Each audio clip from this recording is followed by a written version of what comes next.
June 2025 na. Magkano na nga ba ngayon ang mga Honda motorcycles? Yan ang ating aalamin ngayon. Tara!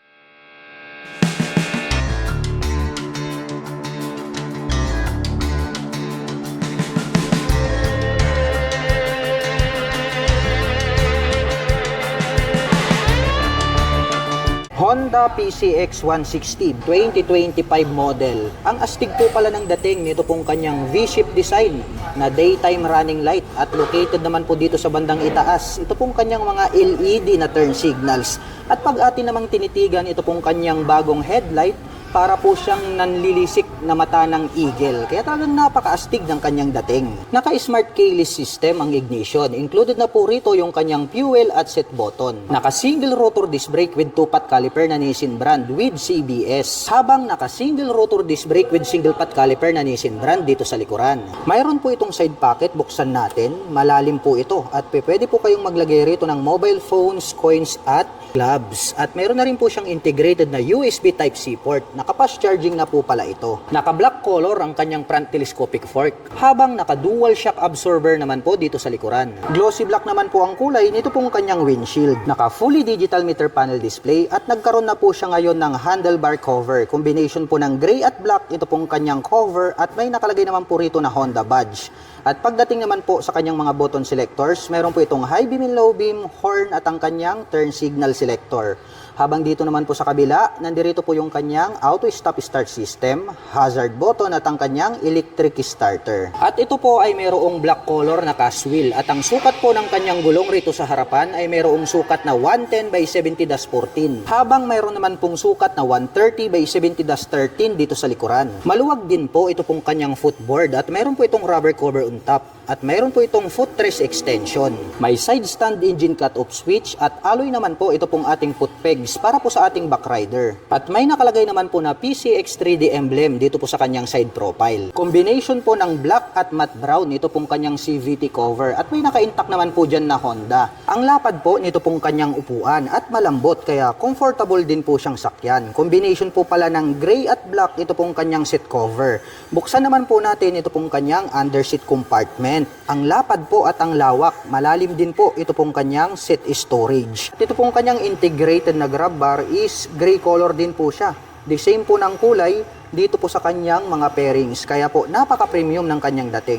At mayroon po itong 8 liters na fuel tank capacity. At mayroon naman po itong fuel consumption na 45 km per liter. Combination po ng black at gray ito pong kanyang pipe. At mayroon naman po itong single exhaust. Naka-liquid cooled ang cooling system. At mayroon po itong integrated na mudguard. Naka-full LED itong kanyang tail light. May split pa po siya rito sa gitna na daytime running light. At located naman po rito sa bandang ibaba, ito pong kanyang mga LED na turn signals. At ang presyo po ng Honda PCX 160 CBS 2025 model ay nagkakahalaga po ito ng 133,400 pesos. At kung gusto mo naman pong kumuha ng hulugan ay kailangan mo pong mag-down payment ng 17,800 pesos. At mayroon naman po itong 7,552 pesos sa loob po yan ng 3 taon. Honda ADB 160. Ang astig po ng dating nito pong kanyang makapal na daytime running light at naka full LED na po ito pong kanyang high beam and low beam. Located naman po rito sa bandang itaas. Ito pong kanyang mga LED na turn signals at clear color po ito pong kanyang windshield at ito po ay adjustable. Naka silver color ito pong kanyang front telescopic fork at ito po ay gumagamit ng single rotor disc brake na flower design with 2-pot caliper na Nissin brand black color with ABS at ito pong kanyang cast wheel is matte brown color na Y design at mayroon pong sukat ang kanyang gulong rito sa harapan na 110 by 80-14. Maporma din po pala ang dating nito pong kanyang upuan. Combination naman po ng black at gray ang kanyang seat cover at makikita natin ito pong kanyang pagkakatahi ay matibay. Buksan naman po natin ito pong kanyang underseat compartment. Ang lapad po at malawak, malalim. Ito pong kanyang underseat storage at kasya po rito ang isang full face helmet.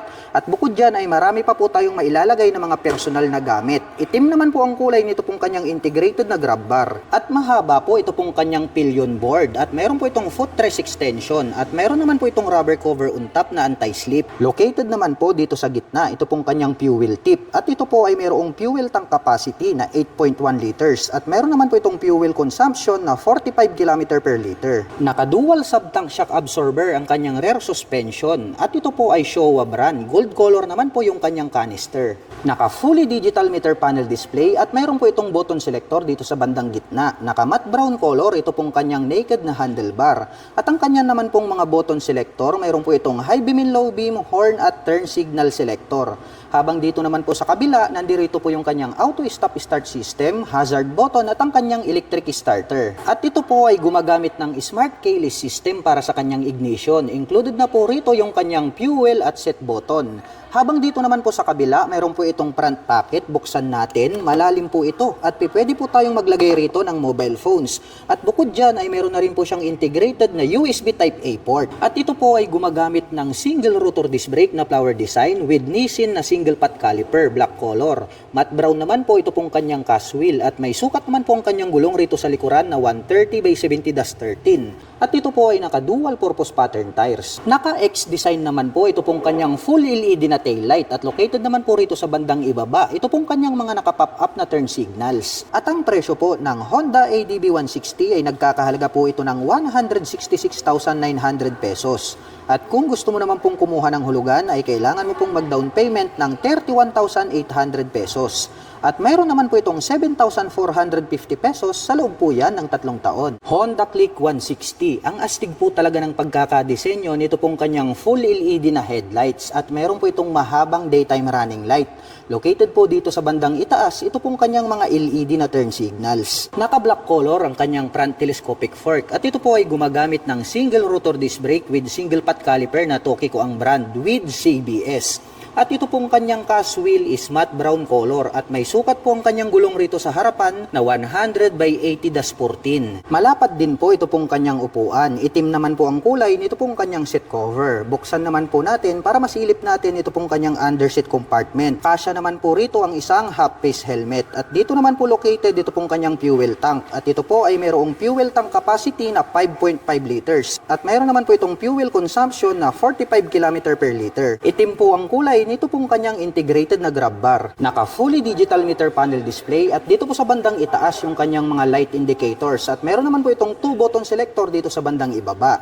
At meron po itong high beam and low beam, turn signal selectors at ang kanyang horn. Habang dito naman po sa kabila, meron po itong auto stop start system at ang kanyang electric starter. At ito po ay gumagamit ng smart keyless system para sa kanyang ignition. Included na po rito yung kanyang set button. At ito po ay mayroong 2 front pockets. Dito po sa kaliwa, open po ito at malalim, pwedeng paglagyan ng coins at gloves. Habang dito naman po sa kabila, meron po itong door na pwedeng buksan, malalim din po ito at kasyang-kasya po rito ang mobile phones. At bukod dyan ay meron na rin po siyang integrated na USB Type-A port. At mayroon po itong utility hook dito po sa bandang gitna. Malawak din po ito pong kanyang footboard kaya malaya po nating maikikilos ang ating mga paa. At ito po ay equipped with single shock absorber dito sa likuran at gumagamit po ito ng mechanical drilling trailing or drum brake para po dito sa kanyang rear braking system. Matte brown po ito pong kanyang cast wheel at may sukat po ang kanyang gulong rito sa likuran na 120 by 70-14 at ito po ay naka-tubeless na. At mayroon po itong integrated na mudguard, naka-liquid cooled ang kanyang cooling system. Combination po pala ng black at gray ito pong kanyang pipe at mayroon po itong single exhaust. Unique din po pala ang pagkakadesenyo nito pong kanyang full LED na taillight at located naman po rito sa bandang ibaba. Ito pong kanyang mga LED na turn signals. At ang presyo po ng Honda Click 160 ay nagkakahalaga po ito ng 116,900 pesos. At kung gusto mo naman pong kumuha ng hulugan ay kailangan mo pong mag-down payment ng 10,000 pesos. At mayroon naman po itong 6,011 pesos sa loob po yan ng 3 taon. Honda Click 125 New 2025 version. Mayroon po itong full LED na headlight at very attractive po ang dating nito pong kanyang daytime running light. At located na po dito sa bandang itaas, ito pong kanyang mga LED na turn signals. Naka-front telescopic fork na black color dito sa harapan, habang naka-single shock absorber naman po dito sa likuran. Naka-mechanical key ang ignition at included na po rito yung kanyang seat opener. Naka-single rotor disc brake na flower design with single pot caliper na Tokiko dito sa harapan, habang naka-drum brake naman po dito sa likuran. Mayroon po itong 2 front pocket dito po sa kanan, mababaw po ito na pwedeng paglagyan ng coins, habang dito naman po sa kabila, mas malalim po ito na pwedeng paglagyan ng mobile phones. At bukod dyan ay meron na po itong integrated na USB charging port. May sukat na 90x80-14 dito sa harapan, habang mayroon naman pong sukat na 100x80-14 dito sa likuran. Naka fully digital meter panel display at ang kanya naman pong mga button selectors, mayroon po itong high beam and low beam, horn at ang kanyang turn signal selector. Habang dito naman po sa kabila, nandirito po yung kanyang electric starter. May park brake lock, may utility hook dito sa gitna. At malawak din po ito pong kanyang footboard. Malapad din po ito pong kanyang upuan at black color naman po ang kanyang seat cover. Matte brown color ang kanyang cast wheel at matte brown color din po ito pong kanyang integrated na grab bar. May side stand engine cut-off switch, naka-liquid cooled ang cooling system. Stylish po ito pong kanyang pipe at mayroon po itong single exhaust. Mayroon na din po itong integrated na mudguard. Naka full LED itong kanyang taillight at naka-pop up naman po ito pong kanyang mga LED na turn signals. At ito pong Honda Click 125 2025 version ay naka 3D emblem na po ito pong kanyang side profile. At ang presyo po ng Honda Click 125 Special Edition 2025 version ay nagkakahalaga po ito ng 84,900 pesos. At kung gusto mo naman pong kumuha ng hulugan ay kailangan mo pong mag-down payment ng 5,800 pesos. At mayroon naman po itong 4,572 pesos sa loob po yan ng 3 taon. Honda Beat Premium version. Naka full LED po ito pong kanyang main headlight at located naman po dito sa bandang itaas. Ito pong kanyang mga bulb type na turn signals. Naka-telescopic fork ang kanyang front suspension. Habang naka-single shock absorber naman po dito sa likuran. At ito po ay gumagamit ng mechanical key para sa kanyang ignition with shutter lock key. At dito na rin po located dito pong kanyang set opener. At mayroon po itong 2 front pocket. Dito po sa kabila, maluwag po ito at open. Pwede po nating paglagyan ng coins at gloves. Habang dito naman po sa kabila, dito naman po located dito pong kanyang USB power outlet. At mayroon po itong integrated na utility hook dito po sa bandang gitna. Naka-single rotor disc brake with single pot caliper dito sa harapan. Habang naka-drum brake naman po dito sa likuran. At ang kagandahan po ng Honda Beat ay meron po itong kickstarter. At may nakalagay naman po na Beat 3D emblem dito po sa kanyang side profile. At ito po ay naka-cast wheel at may sukat po ang kanyang gulong rito sa harapan na 80x90-14. Habang mayroon naman pong sukat na 90x90-14 dito sa likuran. Malawak din po ito pong kanyang footboard at mayroon naman po itong plastic cover on top na anti-slip. At ito po ay equipped with side stand engine cut-off switch at metal naman po with rubber cover on top ito pong ating pillion step para sa ating back rider. Simple lang naman po ang dating nito pong kanyang upuan. Black color naman po ito pong kanyang seat cover. At mayroon naman po itong 12 liters na under seat storage. Maluwag na rin po ito at marami na din po tayong mailalagay rito na personal belongings. Dito naman po located dito pong kanyang fuel tank at mayroon naman po itong fuel tank capacity na 4.2 liters at mayroon naman po itong fuel consumption na 58 km per liter. Black color naman po ito pong kanyang integrated na grab bar. Combination po ng analog at digital ang kanyang meter panel display. Mayroon po itong high beam and low beam, horn at ang kanyang turn signal selector. Habang dito naman po sa kabila, nandirito po yung kanyang electric starter. At bukod dyan, ito po ay equipped with park brake lock. All black naman po ang kulay nito pong kanyang pipe at head protection guard. At meron naman po itong single exhaust. At naka-air-cooled po ang kanyang cooling system. Naka-bulb type po ito pong kanyang taillight. At naka-bulb type din po ito pong kanyang mga turn signals. At included na po lahat ng kanyang ilaw dito po sa kanyang taillight assembly. At ang presyo po ng Honda Beat Premium ay nagkakahalaga po ito ng 73,400 pesos. At kung gusto mo naman pong kumuha ng hulugan ay kailangan mo pong mag-down payment ng 4,800 pesos. At mayroon naman po itong 4,032 pesos sa loob po yan ng 3 taon. Honda Venner X150 Premium Edition. Naka full LED po ito pong kanyang headlight. May spike dito sa bandang itaas. At ito po yung kanyang nagsisilbing daytime running light. At located naman po rito sa gilid, ito pong kanyang LED na turn signals. Naka-telescopic fork dito sa harapan na gold color, habang naka-monoshock absorber naman po dito sa likuran. At mayroon po itong fuel tank capacity na 4.5 liters. At mayroon naman po itong fuel consumption na 52.3 km per liter. Combination po ng black at red, ito pong kanyang handlebar cover. At mayroon naman po itong smoke type na visor. Naka-single rotor disc brake na flower design with Nissin na single pot caliper na gold color with ABS. Habang Habang naka-single disc brake with single pot caliper na gold color Nissin brand dito sa likuran. Naka-smart keyless system ang ignition. Included na po rito yung kanyang set button. Habang mayroon naman po itong built-in na USB charging port dito sa kabila. Sporty looks ang dating nitong kanyang pipe at mayroon naman po itong single exhaust. At ito po ay naka-cast wheel na black color wide design at may sukat po na 90/80/70 ang kanyang gulong rito sa harapan. Habang mayroon naman pong sukat na 120/70/17 dito sa likuran. Naka-fully digital meter panel display at mayroon po itong passing light, high beam and low beam, horn at ang kanyang turn signal selector. Habang dito naman po sa kabila, nandirito po yung kanyang electric starter. At mayroon po itong 6-speed manual transmission. Alloy po with rubber cover on top. Ito po ang ating pillion step para sa ating rider. At alloy din po, ito pong ating pillion step para sa ating back rider. Tubular po, ito pong kanyang swing arm. At black color naman po, ito pong kanyang chain protector. Combination po ng black at gray, ito pong kanyang set cover. At itim naman po ang kulay, ito pong kanyang integrated na grab bar. At may nakalagay naman po na 3D emblem na Winner X dito sa kanyang side profile. At ito po ay gumagamit ng liquid cooled para sa kanyang cooling system. Naka full LED na po ito pong kanyang tail light at naka pop up naman po ito pong kanyang mga LED na turn signals. At ang presyo po ng Honda Winner X 150 ABS Premium ay nagkakahalaga po ito ng 129,900 pesos. At kung gusto mo naman pong kumuha ng hulugan ay kailangan mo pong mag-down payment ng 13,800 pesos. At meron naman po itong 6,473 pesos sa loob po yan ng 3 taon. Honda Wave RSX 110 Special. Naka-bulb type po ito pong kanyang low beam dito po sa kanyang handlebar. At located naman po dito sa gitna, ito pong kanyang high beam. Naka-bulb type din po yan.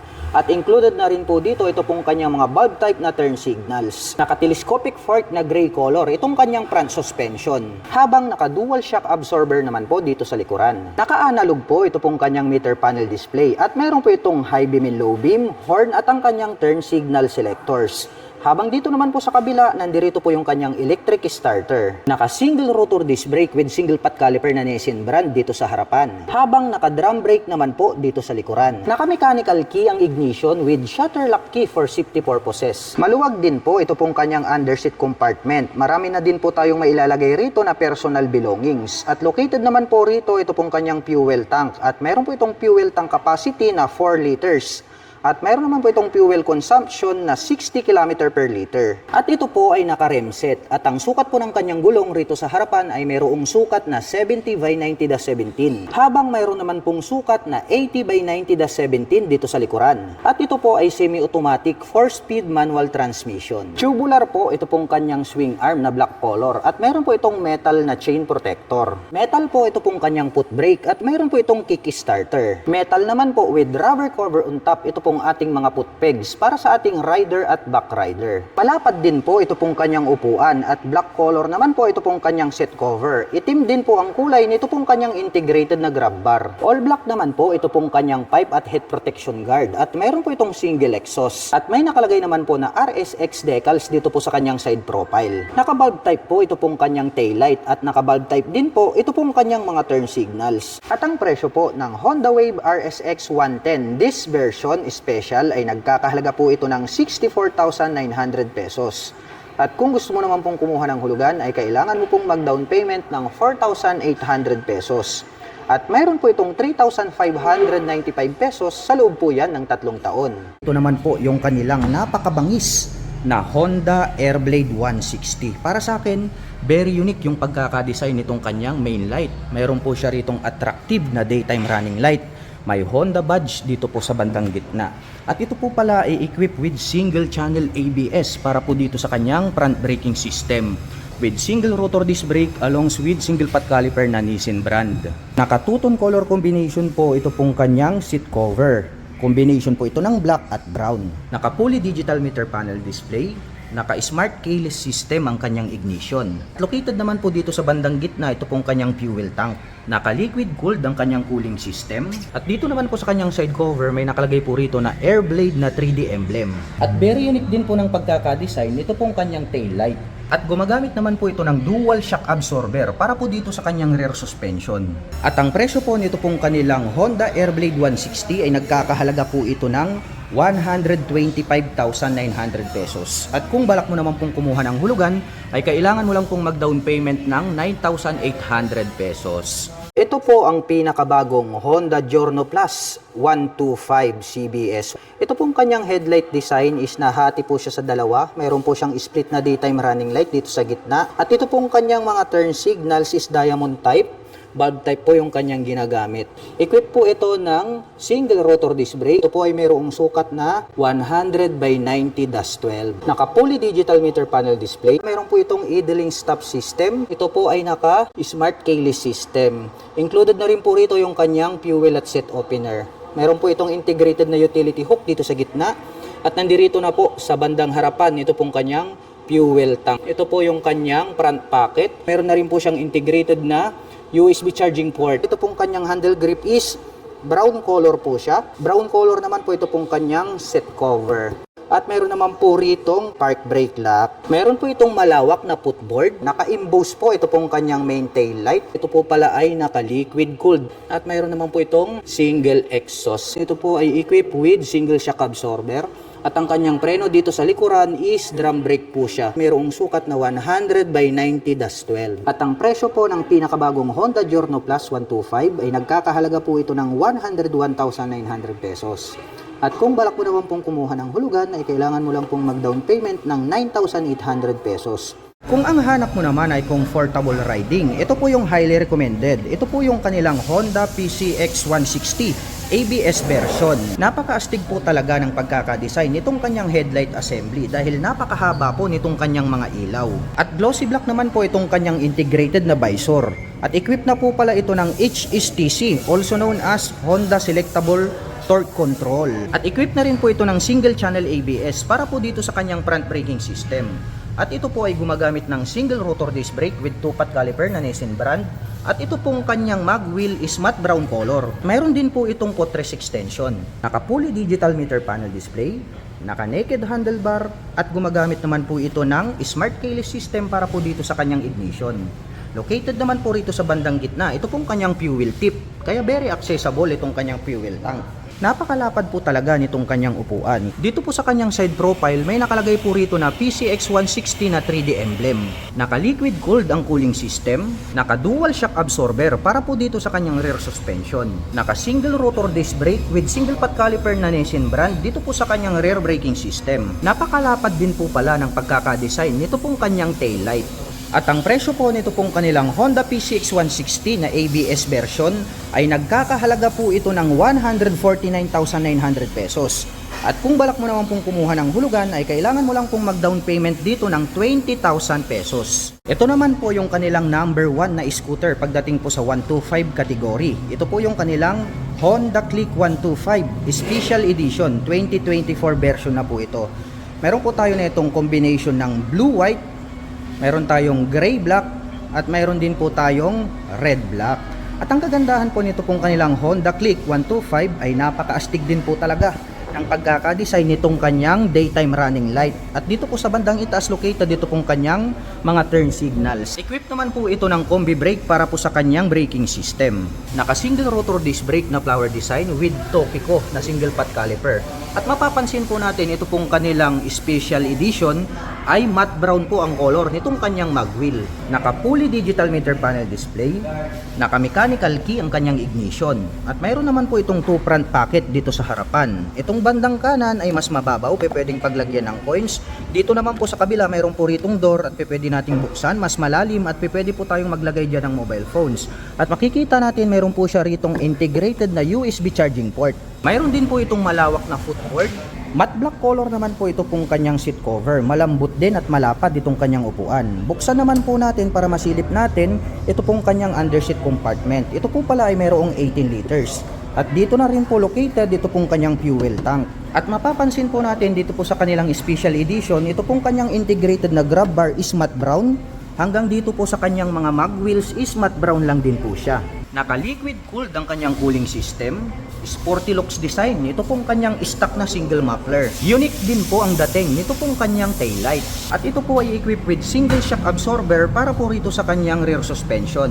Naka-drum brake naman po ang kanyang preno dito sa likuran. At ang presyo naman po nito pong kanilang Honda Click 125 na special edition ay nagkakahalaga po ito ng 83,900 pesos. At kung balak mo naman pong kumuha ng hulugan, ay kailangan mo lang pong mag-down payment dito ng 5,800 pesos. Ito naman po yung kanilang Honda PCX 160. Ito po yung kanilang CBS version. Para sa akin, napaka-attractive ng pagkakadesign nito pong kanyang headlight assembly dahil talagang napakahaba at napakalapad.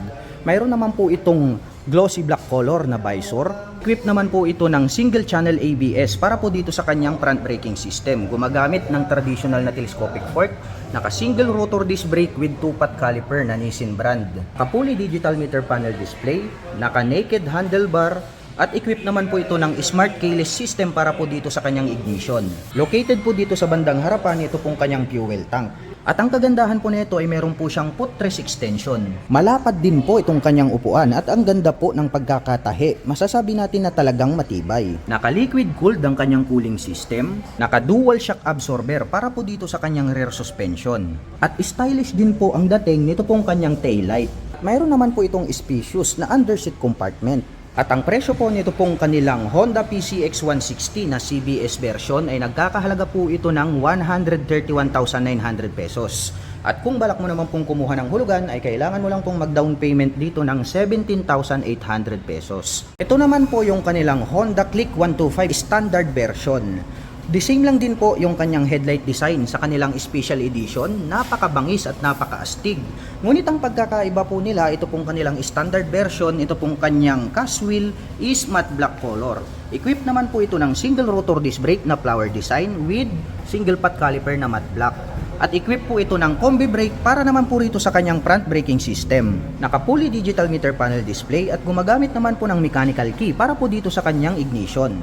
Mayroon po itong 2 front pocket, mababaw po itong kanan, pwedeng paglagyan ng coins. Habang dito naman po sa kabila, mayroon po ritong door na pwede nating i-press at pag ating binuksan, mas malalim po siya at pwede po tayong maglagay dyan ng mga mobile phones.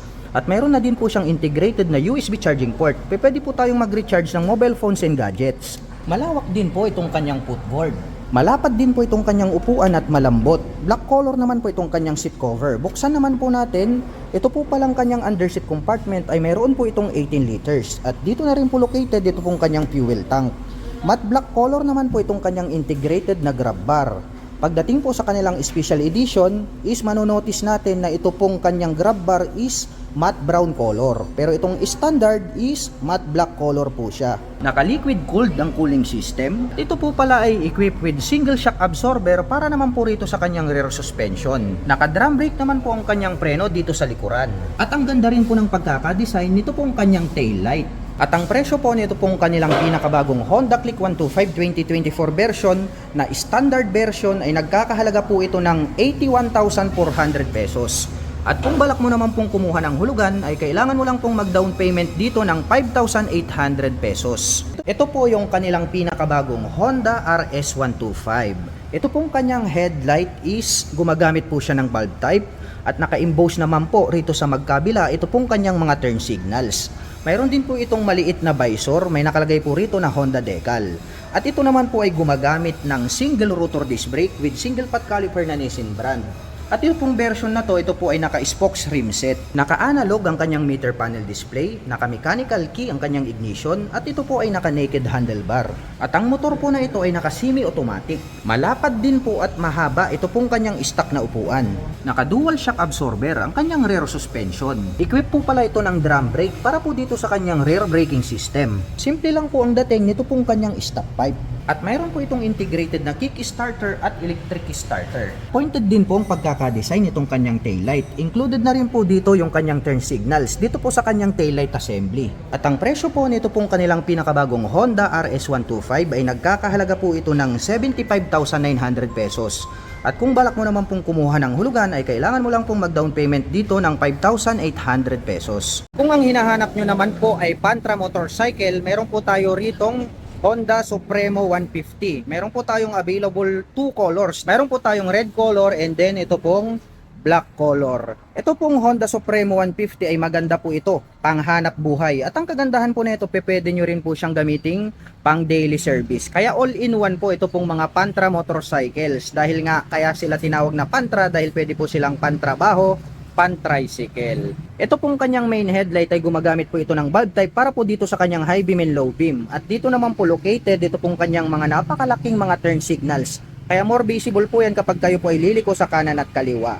Mayroon naman pong nakalagay rito na Honda decal. At ito naman po ay gumagamit ng traditional telescopic fork para sa kanyang front suspension. Mayroon naman po siyang rubber cover on top. At napansin ko lang mga ka-LM, ito pong kanyang hub is glossy black na po siya. Nakaterno naman po siya dito po sa kanyang front fender. Napaka-flawless po nito pong kanyang fuel tank at iba na rin po yung kanyang decal design. Ito pong kanyang upuan ay napakalapad at napakahaba. Kaya kung gagamitin nyo po ito pang hanap buhay, saktong-sakto pampasada. At ito naman po ay mayroong dual shock absorber para naman po dito sa kanyang rear suspension. Kung gusto nyo naman pong pampasada ang motorcycle na ito, pwede po kayong magdagdag ng isa pang suspension dito. Kaya mayroon na po siyang nakaabang. Matte black color naman po ito pong kanyang stock pipe. Naka-drum brake din po ang braking system dito sa likuran. At ito po ay mayroong integrated na kick starter at mayroon din po siyang electric starter. Naka-analog ang meter panel display, naka-mechanical key ang ignition at ito po ay naka-naked handlebar. At ang presyo po nito pong kanilang Honda Supremo 150 ay nagkakahalaga po ito ng 78,900 pesos. At kung balak mo naman pong kumuha ng hulugan ay kailangan mo lang pong mag-down payment ng 6,800 pesos. At kung ang hinahanap nyo naman po ay more affordable ang price tag at matipid sa gasolina, mayroon po tayo ritong Honda TMX 125. Mayroon po tayong 3 color available dito. Mayroon tayong red, mayroon tayong black at mayroon din po tayong gray color. Ito pong kanyang main headlight is square type po siya. Unlike po dito sa Supremo na pa-impose po ito pong kanyang headlight design. At ito naman pong kanyang mga turn signals ay located dito sa bandang itaas. Bulb type din po yan. At very visible naman po yan kapag kayo po ay liliko sa kanan at kaliwa. Gumagamit naman po ito ng traditional na telescopic fork dito sa harapan. At ito pong kanyang hub is gray color din po hanggang dito po sa kanyang front fender. At ito naman po ay gumagamit ng mechanical drilling trailing or drum brake para po dito sa kanyang front braking system. Naka-analog ang meter panel display, naka-mechanical key ang ignition at ito po ay naka-naked handlebar. Napaka-astig po pala nito pong kanilang gray color. Nagmukhang classic ito pong kanilang Honda TMX 125. Iba na rin po yung kanyang decal para po dito sa kanyang side cover. Malapad din po itong kanyang upuan at ang kagandahan niyan ay napakalambot. At mayroon naman po itong dual shock absorber para po dito sa kanyang rear suspension. Kung gagamitin nyo naman po itong pampasada, pwede po kayong maglagay ng additional dito na suspension. Kaya kung inyong mapapansin, mayroon na po siyang nakaabang rito. Simple lang naman po ang dating nito pong kanyang exhaust pipe. Naka-mechanical drilling trailing or drum brake ang kanyang preno dito sa likuran. Box type naman po ito pong kanyang tail light. At ang kagandahan po nito ay mayroon po itong integrated na kick starter at bukod dyan ay mayroon din po siyang electric starter. At ang presyo po nito pong kanilang Honda TMX 125 ay nagkakahalaga po ito ng 56,900 pesos. At kung balak mo naman pong kumuha ng hulugan ay kailangan mo lang pong mag-down payment ng 2,800 pesos.